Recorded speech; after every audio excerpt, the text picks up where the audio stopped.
Life is full of surprises, pleasant and painful surprises. Most of the time, they will just hit you when you least expect them. I believe this is how God works in our lives to strengthen our character, to trust Him with all our hearts and souls, and to prepare us for something big and significant according to His plan and purpose. I went through being ill, and I was also told that my illness has no cure. This is my story. Sometime in January 2015, after I took my morning shower and when I was about to put some toner and moisturizer on my face, I noticed an unusual sight in my right temple. There was this small part in that area as small as the size of a raisin that was indented. I ignored it, but I was wondering what that was. A few days after, it still didn't go back to its normal appearance, so I showed it to my team members in the office. They were also trying to examine it, but we were all so clueless. We tried to guess that perhaps it was the way I slept. I agreed that maybe it was my finger that pressed that area while sleeping and it caused to look like a dent. However, after 3 months, the small size of a raisin became as big as 25 centavo coin. I started to get concerned about it. One day in mid of 2015, while seeing my OB-gynecologist, I shared with her about that hallowed sunken temple. She recommended me to see a surgeon. Right after my OB-gynecologist, I went to see a surgeon to find out what was that small hollowed area in my right temple. The surgeon asked if I had a recent trauma. I answered no. He said maybe it was already like that since birth. He couldn't think of something other than trauma or inborn. So I left the surgeon trusting him that there was nothing wrong with me. I went to see a cardiologist in July 2015 for workup in preparation for my hysterectomy procedure in September 2015. I also shared my sunken right temple with my cardiologist, hoping that she had an idea about it.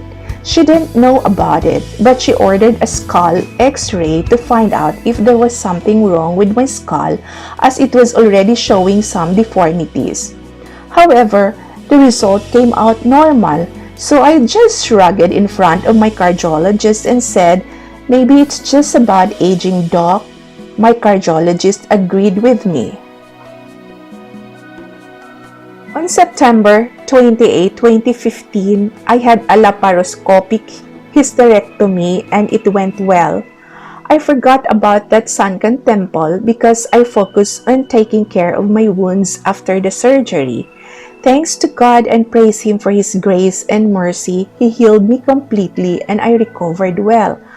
I went back to my normal life and got back to work after 2 months of recuperating. Time went by. In 2016, I noticed the sunken temple went to spread to my scalp just above the temple. I felt like I had obvious skull deformities already. I was trying to research on the internet about the sunken and hollowed temple, and they all mentioned that it was due to aging only and that the cure was just to put some filler. Since I learned that it was only because of aging and it is part of life, I just then let it be. However, I had been feeling uneasy about it and it started to bother me because I felt that there was something wrong. I kept on researching but nothing had led me to something other than aging. 2016 passed by that I did not bother about that sunken temple, though I thought of it occasionally. In the early part of 2017, it started to haunt me and it kept on popping in my thoughts. Though there was no pain, there were just occasional pains when I was stressed, sort of just mild migraines. There were tolerable pains only and I didn't have to take a pain reliever. I started to pray to God to guide me on what to do about it. If it were something that needed immediate attention, I asked God to lead me to whoever could help me with it. On March 4, 2017, my sister and I decided to go home to our province to surprise our father on his 77th birthday. While we were in the airport waiting for boarding, I showed my sister about my sunken temple. She tried to examine it and she was not comfortable about it too. When we reached home during the celebration of my father's birthday, my sister remembered my sunken temple and mentioned it to our cousin who is a doctor. She said it looked like there were maybe bacteria or viruses that caused the temple to sink. She told me to visit a neurologist to check on what's inside of it. Likewise, she prescribed me with vitamin B complex for the nerves and skin cream for possible skin disease. When I went back to Manila, I went to see a neurologist on the third week of March 2017. The neurologist wondered about it too, but he ordered me to undergo MRI. The result of the MRI came out normal. So, the neurologist concluded that there was nothing wrong with me. He said that I should not stress myself about that sunken temple. Maybe it was just a scar. He prescribed me some vitamins, the same as what my cousin doctor had prescribed me. I went to see my OB-gynecologist again for a regular checkup on the day I visited a neurologist. I told her and showed again my sunken temple. She noticed that it had worsened compared with the first time I showed it to her. I told her that I went to see a neurologist, but my MRI came out normal. She was not comfortable about it, so she said maybe I should see a skull doctor. Immediately after leaving her clinic, I went to see an orthopedic because I was thinking of the skull as part of bones. The ortho was surprised why I was referred to him. I explained that maybe he could explain what's wrong near the bone of my head. He said that orthopedic only treats bones from neck down, not the head. However, he still tried to check the MRI disc, but he couldn't find anything wrong with my bones and scalp. He then said that maybe I should go to a plastic surgeon because it looked unusual and there must be something wrong with it.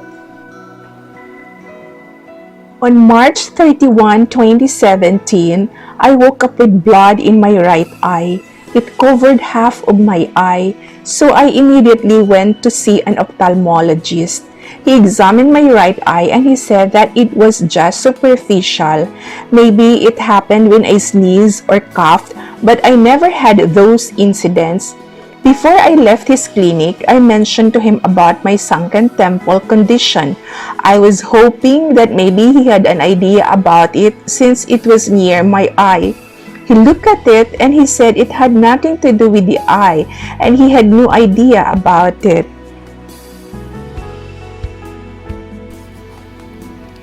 All those times, for over 2 years, I had been so clueless. One of my doctors said that I should see a head and neck surgeon. Thus, then I decided to see a head and neck surgeon. The head and neck surgeon was very attentive and examined my temple with a DVD of my MRI. She admitted that it was her first time to encounter that kind of condition. She promised that she would study my case. However, she also said that before she would go for further study, she wanted to rule out a skin disease. She asked her medical secretary to call the dermatologist clinic and endorse me to him. When the dermatologist saw me, he asked what was my concern and I showed him my sunken temple and his reaction was, Coup de Sabre. I looked at him feeling so perturbed and I asked, what is it? He wrote it down and I read, Coup de Sabre. He further said that it is an exceedingly rare disease. He was showing me pictures of some patients with a condition of Coup de Sabre. His first and last patient before me was when he was still a resident doctor. The dermatologist is already a diplomate. He asked me to wait for a while because he would read and review my condition. While he was reading, I was also researching about it online. The more I researched, the more I got so scared. The first link that I read was Coup de Sabre has something to do with scleroderma. As I understood it, it is a hardening of the skin and something to do with the hardening of the collagen. I saw some pictures in the link and they look so awful. Some pictures show the hollowing of the forehead, a deep line going up to the skull, also a deep line cutting the middle of the eye. Another picture showing losing muscles and fats in the cheeks that made the cheeks hollowed, though it appeared on the other side of the face only. The face was deformed. There was another picture that looked like something as I imagine it, with little tiny invisible monsters eating the muscles and fats in half of the lips and chin. I saw pictures with those parts of the face being hit where only the half side of each part, one side of the cheek, one side of the eye, one side of the forehead temple, half of the lips, half side of the chin, etc. According to what I read on the site of sclero.org, in Coup de Sabre is a term used when linear scleroderma affects the forehead. It appears as an indented vertical, colorless line of skin on the forehead. The indentation looks as though the person may have been struck by a sword. As I further research, it is another type of autoimmune disease, but the cause is unknown and there has been no cure yet, though it is not contagious. This has been being researched and studied, but there has been no clear explanation about this condition. It progresses very slowly and it even takes years when severe disfiguration happened. Most of the patients who were hit were children. The disease started when they were around 3 to 5 years old, then it had worsened when they were 7, and the worst disfiguration came when they were around 13 to 17. I was shocked in the beginning. I wondered why this was happening to me. This hit me when I was 49 years old. I went home distressed and troubled. I was scared. While I was at the dermatologist clinic, I sent a text message to my son that I was diagnosed with a disease that is called Coup de Sabre. When I reached home, I saw him still researching and reading about the so-called disease. He was so concerned when he looked at me. He was asking if the doctor mentioned if there are any medicines or possible cures for it. I replied that he didn't say anything, but I had to undergo a series of tests such as biopsy and blood tests. I sat at the dining table thinking deeply about it. My son said that I should be strong and I should have the attitude of having mind over matter. Then I remembered my Holy Bible and I flipped the pages and read God's promises. I believed that God's promises would comfort me. I read Romans chapter 8 verse 28. And we know that God causes everything to work together for the good of those who love God and are called according to His purpose for them. This passage has awakened me. God is working on something and I am His instrument. I read further in Proverbs chapter 3 verse 5, Trust in the Lord with all your heart. Do not depend on your own understanding. I read some more in Philippians chapter 4 verse 6. Don't worry about anything. Instead, pray about everything. Tell God what you need and thank Him for all He has done. I prayed to God and I offered myself to Him. I said that my body is not mine and it belongs to Him. I told Him that He could do whatever He wanted it to go through according to His will. I will allow myself to be used by Him as His instrument to fulfill His plan and purpose. And I trust Him with all my heart and soul. I thank Him for making me His instrument. what a blessing that He has chosen me. Right after I prayed, peace flowed throughout within me. At that moment, I experienced being still and I know He is God. A few days after, I underwent a biopsy. The result of the biopsy mentioned a dermatopathology diagnosis of sclerosis of collagen compatible with scleroderma. Thus, it was then confirmed that I had a linear scleroderma in Coup de Sabre. The dermatologist couldn't do anything about my condition at that time, so he endorsed me to a rheumatologist for further diagnosis and to rule out the systemic scleroderma. Furthermore, to prescribe me a medicine to control or even slows the progress of the disease. I wondered about systemic scleroderma and I researched about it again. Systemic scleroderma, also called diffuse scleroderma or systemic sclerosis, is an autoimmune disease of the connective tissue. It is characterized by thickening of the skin caused by an accumulation of collagen, and by injuries to small arteries. There are two forms of scleroderma, localized and systemic. The localized, limited, form affects the skin of only the face, hands, and feet. The systemic, diffuse, form involves those and, also, may progress to visceral organs, including the kidneys, heart, lungs, and gastrointestinal tract. Prognosis is determined by the form of the disease and the extent of visceral involvement. Patients with limited cutaneous scleroderma have a 10-year survival rate of 75%, less than 10% develop pulmonary arterial hypertension after 10 to 20 years. Patients with diffuse cutaneous scleroderma have a 10-year survival rate of 55%. Death is most often caused by lung, heart, and kidney involvement. There is also a slight increase in the risk of cancer. The explanation seems scary. However, at that time, I have surrendered everything to God. I went to see a rheumatologist and I was ordered to undergo series of tests such as anti-SCL70, pulmonary tests, 2D echo with Doppler and ultrasound of kidneys, etc. I was told that there has been no cure for this kind of disease yet.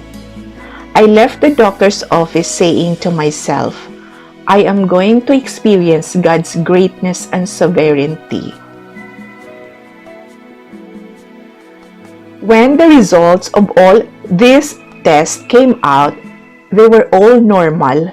Therefore, the rheumatologist wrote to the dermatologist saying, History, physical examination, and workup showed no systemic involvement. At this point, there is no indication of systemic treatment. Praise God! Since the rheumatologist did not prescribe me medicines for linear scleroderma in Coup de Sabre, so the dermatologist left it as is. Since doctors couldn't do anything about my medical condition, I left everything to Jesus Christ, my greatest physician. I surrendered everything to Him. I have focused on my intimate relationship with Him. I read and meditate on His Word every day and listen to His voice. I pursue obeying Christ's commission to make disciples. On weekends, I am attending training and equipping myself to help spread the gospel.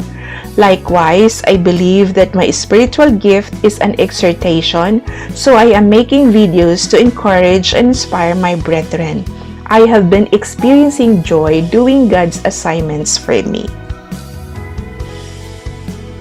God is indeed faithful, merciful, and gracious. It has been over 4 years already since I last visited my doctor. I noticed that the indented area in my temple and scalp had stopped spreading. There are conditions that only God can control. Thus, I give full control of my life to our Creator. our omnipotent, omniscient, and omnipresent God. Jesus himself said this, I am the resurrection and the life. Those who believe in me will live, even though they die, and those who live and believe in me will never die. Do you believe this? I do.